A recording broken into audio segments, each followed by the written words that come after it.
कर दिए हैं। हम बात कर रहे हैं धुरंधर की, वो फिल्म जो बिकी तो रणवीर सिंह के नाम पर थी, लेकिन जब पब्लिक थिएटर से बाहर निकली तो उनकी जुबान पर सिर्फ एक ही नाम था, अक्षय खन्ना। आज हम इसी तख्ता पलट की पूरी कहानी जानेंगे। दिसंबर 2025 में जब आदित्य धर ने अपनी फिल्म धुरंधर रिलीज की तो किसी को अंदाजा नहीं था कि ये सिर्फ एक ब्लॉकबस्टर नहीं बल्कि बॉलीवुड के इतिहास का एक टर्निंग पॉइंट साबित होगी। पिछले 3 दशकों से हिंदी सिनेमा पर जिन 3 खानों शाहरुख, सलमान और आमिर का एक तरफा राज चल रहा था, इस फिल्म ने उस किले की नींव हिलाकर रख दी है। अब तक हमें आदत थी यशराज की पठान या टाइगर जैसी फिल्मों की, जहां हीरो हवा में उड़ता था और कहानी से ज्यादा स्टाइल पर जोर होता था, लेकिन आदित्य धर ने इस बार गेम पलट दिया। उन्होंने हमें वो काल्पनिक जासूसी दुनिया नहीं दिखाई, बल्कि एक ऐसी दुनिया दिखाई जो एकदम असली लगती है। करीब 250 से 300 करोड़ के बजट में बनी इस फिल्म का पैसा सिर्फ स्टार्स की फीस पर नहीं उड़ाया गया, बल्कि बैंकॉक से लेकर मुंबई के मड आइलैंड तक, कराची के लियारी जिले जैसा माहौल बनाने में खर्च किया गया, ताकि दर्शक उस डर को महसूस कर सकें। इस फिल्म की सबसे बड़ी खबर ये नहीं है कि इसने 1000 करोड़ कमाए, बल्कि ये है कि इसने बॉलीवुड के पुराने स्टार सिस्टम का जनाजा निकाल दिया है। अब तक प्रोड्यूसर सोचते थे कि फिल्म हिट कराने के लिए बस एक बड़ा सुपरस्टार काफी है, लेकिन धुरंधर ने साबित कर दिया कि अब कैरेक्टर सिस्टम का राज चलेगा। फिल्म की मार्केटिंग पूरी तरह से रणवीर सिंह के चेहरे पर की गई थी। पोस्टर पर वो सबसे आगे थे, लेकिन फिल्म रिलीज होते ही सारी चर्चा और सारी तालियां अक्षय खन्ना के हिस्से में चली गईं। जहां शाहरुख खान की पठान और जवान जैसी फिल्में अपनी बम्पर ओपनिंग के लिए जानी जाती थीं, वहीं धुरंधर ने कछुए और खरगोश वाली कहानी को सच कर दिखाया है। फिल्म की शुरुआत थोड़ी धीमी थी। पहले दिन इसने सिर्फ 28 करोड़ 60 लाख रुपए कमाए, जो शाहरुख की जवान के 75 करोड़ के सामने कुछ भी नहीं था। लेकिन असली जादू हुआ इसके लॉन्ग रन यानी लंबी रेस में। इस फिल्म का बॉक्स ऑफिस ग्राफ किसी चमत्कार से कम नहीं है, जिसे एक्सपर्ट्स डब्ल्यू शेप रिकवरी कह रहे हैं। आमतौर पर कोई भी फिल्म दूसरे हफ्ते में नीचे गिरती है, लेकिन धुरंधर ने दूसरे हफ्ते में पहले हफ्ते से भी करीब 20% ज्यादा कमाई की, जो बॉलीवुड में ईद के चांद की तरह कभी कभार ही देखने को मिलता है। क्रिसमस की छुट्टियों का ऐसा फायदा उठाया कि कार्तिक आर्यन की फिल्म, जो उसी वक्त रिलीज हुई थी, पूरी तरह से साफ हो गई और उसके शो खाली जाने लगे। धुरंधर की सुनामी के सामने टिकना किसी के बस की बात नहीं रही। सलमान खान के लिए तो ये और भी ज्यादा शर्मनाक है, क्योंकि उनकी टाइगर 3 स्पाई यूनिवर्स का हिस्सा होकर भी वो कमाल नहीं कर पाई जो इस फिल्म ने कर दिखाया। धुरंधर ने लाइफ टाइम कलेक्शन के मामले में टाइगर 3 को बहुत पीछे छोड़ दिया है, जिससे ये साबित होता है कि दर्शकों को अब बासी कहानियां नहीं, कुछ नया चाहिए।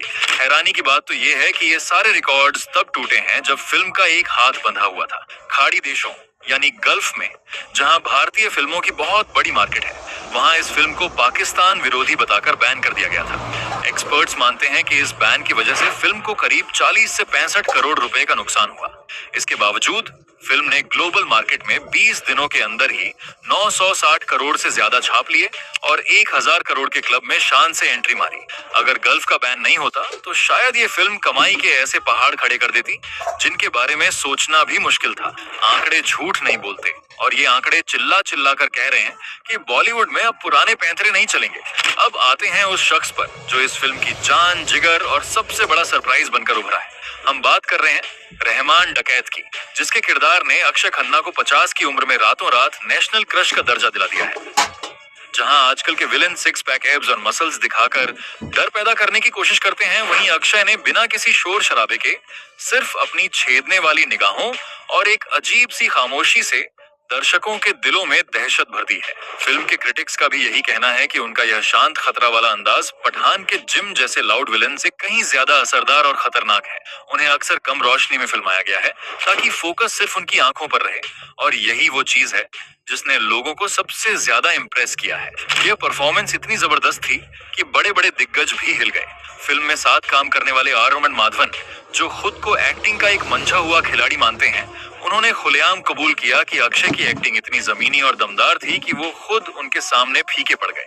उनका किरदार लियारी के असली गैंगस्टर्स पर आधारित था, जिसमें उन्होंने एक ऐसी साइकोलॉजिकल डेप्थ दी कि वो हीरो से भी ज्यादा भारी पड़ गए। पब्लिक उनके इस शैतानी करिश्मे की ऐसी दीवानी हुई है कि अब लोग हीरो की जीत की बजाय इस विलन की स्क्रीन प्रेजेंस देखने के लिए सिनेमा हॉल जा रहे हैं। बॉलीवुड के गलियारों में एक पुरानी कहावत है कि यहाँ कर्मा का हिसाब किताब बहुत तगड़ा होता है, और धुरंधर के साथ रणवीर सिंह के केस में यह बात 16 आने सच साबित होती दिख रही है। अगर हम थोड़ा पीछे जाएं और 2018 के दौर को याद करें, तो आपको पद्मावत का वो मंजर याद आएगा जब रणवीर सिंह ने अलाउद्दीन खिलजी बनकर फिल्म के असली नायक शाहिद कपूर को स्क्रीन पर पूरी तरह से निगल लिया था। उस समय शाहिद कपूर ने कई इंटरव्यूज में अपना दर्द बयां करते हुए माना भी था कि उन्हें सेट पर और फिल्म में इंफीरियर कराया गया था। लेकिन कहते हैं ना कि वक्त का पहिया हमेशा घूमता है, और आज 7 साल बाद स्थिति पूरी तरह से उलट गई है। धुरंधर में रणवीर नायक हैं, पोस्टर बॉय हैं, लेकिन थिएटर से निकलने के बाद जनता की जुबान पर, उनके सीने में और सोशल मीडिया की रील पर सिर्फ और सिर्फ विलन यानी अक्षय खन्ना का कब्जा है। जहां लोग चटखारे लेकर कह रहे हैं कि रणवीर के साथ वही हुआ जो उन्होंने कभी शाहिद के साथ किया था। इस पूरे ओवरशैडो यानी फीका करने वाले विवाद की जड़ दोनों अभिनेताओं की अभिनय शैली में छिपी है। रणवीर सिंह ने इस फिल्म में हमजा अली मजारी का किरदार निभाया है, जो एक बेहद संयमित और ग्राउंडेड जासूस है। अगर हम सिनेमाए नजरिए से देखें तो रणवीर का काम बेहतरीन है, क्योंकि एक असली जासूस का सबसे बड़ा हथियार ही उसका अदृश्य रहना होता है, न कि हीरो की तरह छा जाना। लेकिन दिक्कत ये है कि भारतीय दर्शक जब टिकट खरीदता है तो उसे अपने हीरो से भारी भरकम डायलॉग बाजी, टशन और स्क्रीन फाड़ देने वाली एंट्री की उम्मीद होती है। रणवीर सिंह ने अपनी स्टार इमेज को त्याग कर कहानी के प्रति वफादारी दिखाई और एक जासूस की तरह पीछे हटकर रहे, लेकिन यह त्याग उन पर भारी पड़ गया, क्योंकि दर्शकों के एक बड़े वर्ग को उनका यह शांत और गंभीर अवतार कमजोर लगा।